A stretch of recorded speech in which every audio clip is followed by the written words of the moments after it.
Hai sobat semua, semoga kalian sehat selalu. Kita akan menceritakan sebuah alur film yang dimana sebelumnya seorang bapak-bapak ini dianggap sangat lemah, namun ternyata ia memiliki masa kelam dan merupakan pembunuh yang sangat ditakuti pada masanya. Oke, tambah panjang lebah lagi, mari kita simak hanya di DRN Film.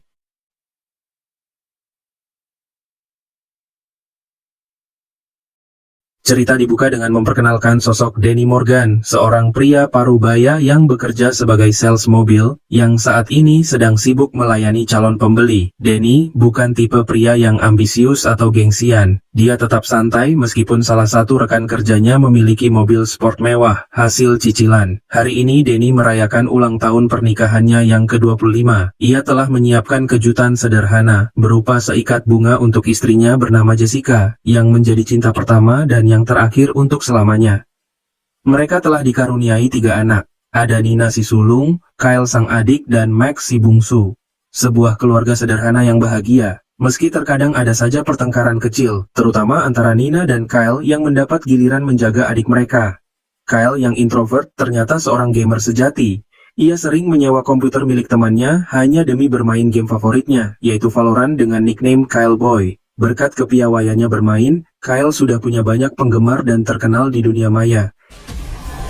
Danny dan Jessica memutuskan pergi ke pasar malam untuk merayakan hari jadi mereka, yang jatuh di bulan Desember. Di sana, mereka berdua mencoba wahana roller coaster untuk mengenang masa-masa muda mereka. Namun suasana romantis berubah saat beberapa pemuda yang nampaknya bagian dari gangster memotret Danny dan Jessica ketika sedang berciuman. Merasa privasinya diganggu, Danny dengan baik-baik meminta agar foto itu dihapus. Tapi yang terjadi, Danny sebenarnya ingin sekali menghajar para pemuda kurang ajar itu. Tapi Jessica yang tak ingin terjadi keributan meminta suaminya untuk mengabaikan mereka dan pergi saja dari sana. Kejadian barusan membuat Danny termenung dan mulai bertanya-tanya apa benar dirinya sekarang selemah itu, tak punya harga diri hanya untuk melawan para pembuli. Danny yang menyadari sudah menjadi bapak-bapak komplek pun memilih untuk menjalani hidup normal tanpa tantangan, dan tak ada aksi yang memicu adrenalin. Berbeda dengan suaminya, Jessica justru lebih peduli pada kemampuan mempertahankan diri dan mengikuti kelas tinju. Tanpa sengaja, Jessica mendapat teman latihan bernama Gwen yang keduanya asik mengobrol meski baru saja kenalan. Sementara Danny sedang menjalankan tugas belanja bersama anak bungsunya. Namun ia merasa curiga pada seorang pembeli yang terus mengikutinya. Inilah momen di mana jati diri Danny yang sebenarnya mulai terungkap dan tiba-tiba Danny ternyata sangat ahli dalam bertarung.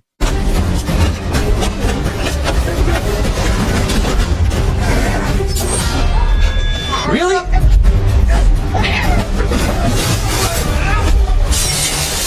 Meskipun sambil menggendong si bungsu, ia bisa dengan mudah melumpuhkan penjahat tersebut. Sejak pertarungan barusan, aura Danny pun seketika berubah dari seorang bapak-bapak komplek yang kalem menjadi sosok brutal dan bertindak cepat. Namun kita belum mengetahui siapa sosok Danny sebenarnya, apa latar belakang masa lalunya. Semua masih menjadi misteri. Tapi yang pasti sekarang identitas aslinya sudah terbongkar dan ia harus segera membawa keluarganya pergi sejauh mungkin. Sebelum semuanya terlambat, Danny lalu menghubungi rekannya yang kita sebut saja Samsul, orang yang ahli dalam membuat identitas palsu. Danny meminta Samsul untuk menyiapkan identitas seperti paspor, KTP, SIM, dan kartu BPJS untuk dia dan keluarganya. Dan mereka akan bertemu di Las Vegas. Tanpa buang waktu, Danny langsung menjemput Nina putrinya di sekolah yang sedang asik nongkrong bersama teman-temannya. Kemudian mereka langsung menuju ke rumah teman Kyle. Di sanalah akhirnya ketahuan bahwa Kyle sering main game tanpa sepengetahuan orang tuanya. Namun, Danny tak punya waktu untuk memarahi anaknya. Ia segera bergegas menjemput Jessica di tempat kerjanya. Saat mereka semua akan berangkat, muncullah seorang pria misterius yang kita sebut saja Supri. Ia nampaknya bagian dari kelompok yang sedang memburu Danny. Disinilah kita diperlihatkan adegan menegangkan saat Danny mencoba kabur dari kejaran para penjahat. Jessica mulai curiga dan bertanya-tanya kenapa suaminya menyetir ugal-ugalan di jalan dan melakukan manuver edan. Sambil tetap fokus menyetir mobilnya, Danny beralasan kalau dirinya sedang meniru gaya Dominic Toretto di film Fast and Furious. Danny yang menyadari mobilnya kemungkinan telah dipasangi alat pelacak, ia pun membawa keluarganya ke bengkel tempatnya bekerja. Di sana Danny menaikkan mobilnya untuk memeriksa bagian bawah kendaraan. Ia beralasan sedang mengecek kesiapan mobilnya untuk perjalanan jauh. Setelah berhasil menemukan alat pelacak, Denny langsung bergegas menghampiri rekannya yang dikenal sering mengendarai mobil sport mewah.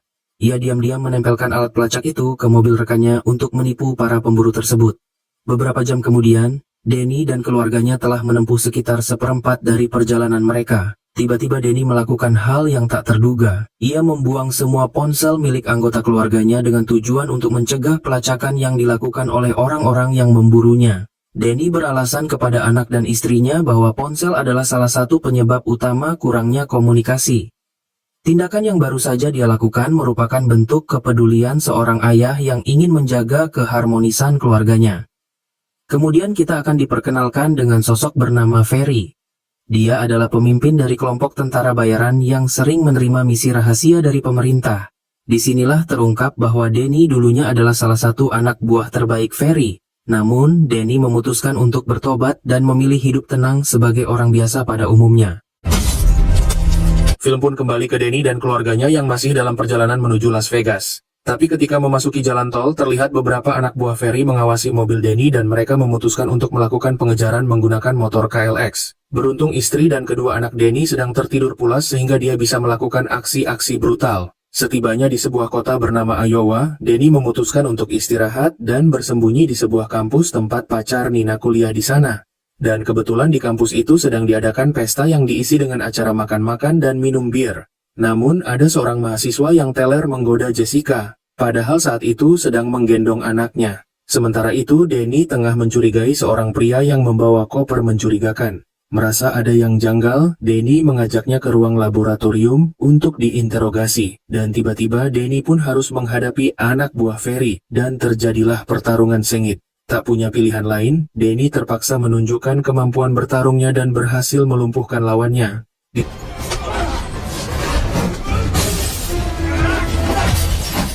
Di saat yang sama terlihat Nina pergi ke asrama laki-laki untuk menemui pacarnya. Betapa hancur hatinya Nina saat mengetahui bahwa pacarnya ternyata telah mengkhianatinya. Bahkan Nina melihat sendiri pacarnya baru saja selesai bercocok tanam dengan wanita lain. Denny yang kasihan melihat putrinya menangis, dia mencoba menenangkan Nina sekaligus menunjukkan tentang kelemahan titik saraf manusia untuk memberi pelajaran kepada pacarnya. Setelah dengan masalah Nina, kini giliran Kyle yang nampak murung karena tidak bisa bermain game seperti biasanya. Untuk menghiburnya, Denny mengajak Kyle bermain tembak-tembakan di arena permainan. Kyle sangat percaya diri bisa mengalahkan ayahnya dengan mudah tanpa Kyle ketahui bahwa Denny adalah seorang mantan pembunuh bayaran. Usai menghabiskan waktu bersama anak-anaknya, Denny dan keluarganya melanjutkan perjalanan dan sebentar lagi sampai di Las Vegas. Dalam perjalanan ini, Denny akhirnya bisa menyatukan kembali keakraban keluarganya, dan sekarang mereka sering mengobrol dan nampak lebih harmonis. Setelah menempuh perjalanan panjang, akhirnya mereka tiba di Las Vegas. Mereka pun langsung menginap ke sebuah hotel yang mewah. Tanpa diketahui keluarganya, Denny menemui Samsul di bar hotel untuk mengambil identitas yang telah dipesan Denny sebelumnya.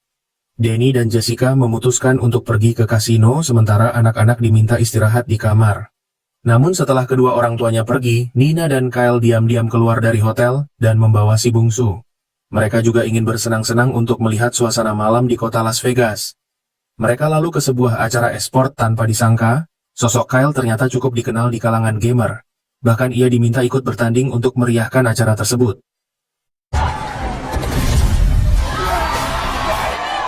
Sementara itu, Denny dan Jessica sedang menikmati makan malam romantis. Di momen ini Denny sebenarnya ingin mengungkapkan siapa dirinya sebenarnya. Tapi karena Jessica sangat menikmati malam tersebut, sehingga Denny akan mencari momen yang tepat untuk menjelaskan identitas aslinya. Usai makan malam, mereka melanjutkan hiburan dengan bermain judi di salah satu kasino. Namun di tengah permainan, Denny mulai khawatir dengan anak-anak dan memutuskan untuk menelepon mereka. Tapi sayangnya, tak ada yang mengangkat teleponnya. Merasa khawatir, Denny dan Jessica pun segera pergi untuk memastikan anak-anak mereka baik-baik saja. Melihat situasi aman, Jessica yang sedang ingin bercocok tanam pun meminta Denny menunggu di luar kamar sebentar, sementara dirinya akan bersiap-siap. Namun tiba-tiba sebuah sinar laser mengarah tepat ke tubuh Denny. Lalu inilah yang terjadi.